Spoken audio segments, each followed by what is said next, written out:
Sabda TV.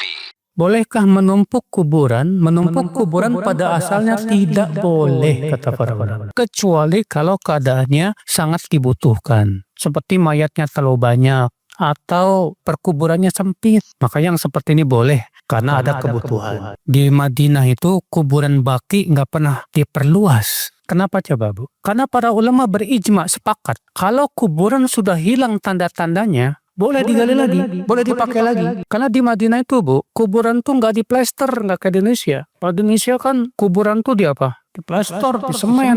Kalau di Madinah, hatta kuburan raja hanya gundukan tanah, dikasih batu nisan, selesai. Dan ini manfaatnya apa? Memberikan kemudahan. Para ulama semua ijma sepakat kalau kuburan itu hilang tanda-tandanya, sudah tidak dikenal lagi ini kuburan atau bukan, boleh dipakai. Ya. Boleh dipakai.